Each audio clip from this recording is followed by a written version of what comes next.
I'd like to tell you a story about a dog named Dexter, for he was more than just a dog to me. He was my best friend. It all started in the summer of '88. I had just returned home from summer camp when I was greeted at the door by a tongue that went on for miles and a tail that didn't know when to quit. He was the cutest thing on four paws as ever I had laid eyes on, and he was all mine. The two of us became an inseparable pair, would take off on adventures around town, exploring the wilderness and parts unknown. There wasn't a stone we passed that didn't go unturned.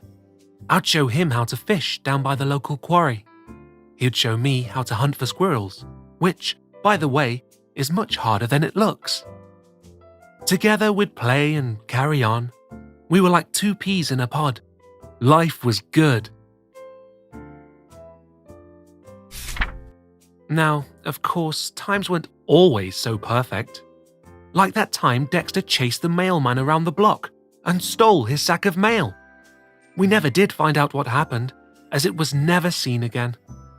The incident, as it became known, remains in the folklore of Richmond Street to this very day. And how about that G.I. Joe toy chewing phase he went through? We lost a lot of good men that year. We certainly had our fair share of highs and lows, but through the thick and thin of it all, we remained best of buds. As the years passed and we grew older, Dexter began to slow. Instead of chasing the squirrels, he'd sit and watch them play from afar. He took up new hobbies like napping and chewing sticks he'd find around the yard. And boy, did he love those sticks.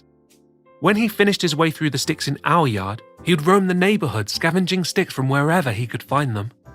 All that remained were circular patches of sawdust where he had gone to work.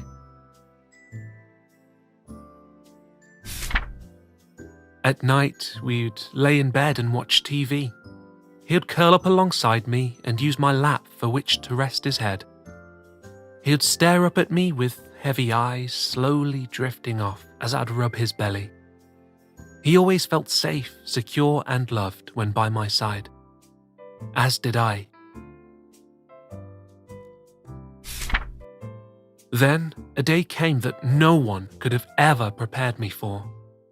It had started off like that of any other, but when I returned home from school on this day, there was no wagging tail waiting to greet me at the door, no long and slobbery tongue waiting to lick me all over, no ball waiting to be thrown, for that was the day my best friend, my most special friend, had passed away. Confused and saddened, I escaped to my bedroom where I laid under the covers and wept for what seemed to be days. Later that afternoon came a gentle knocking at the door. It was my grandmother. She had come to visit me after hearing of the news. She sat down beside me and proceeded to tell me the story about the dancing dogs in Doggy Heaven. Dancing dogs? I asked, while slowly wiping the tears from my weary eyes. Why, yes, of course, she replied. She went on to explain.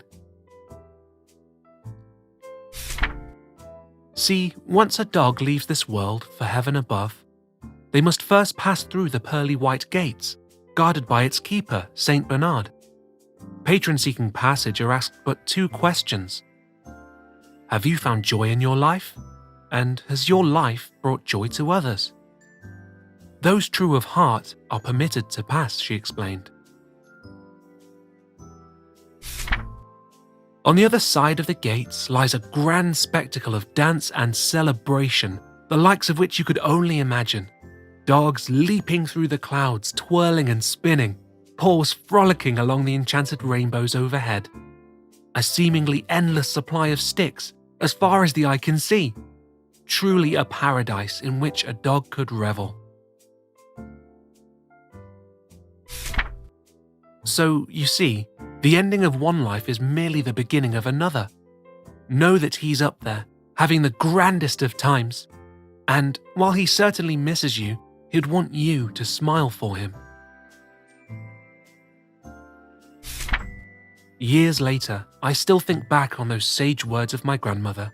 As I look to the sky above, I catch myself thinking of Dexter, twirling about, practicing his grand jeté, while dancing in the clouds of Doggy heaven.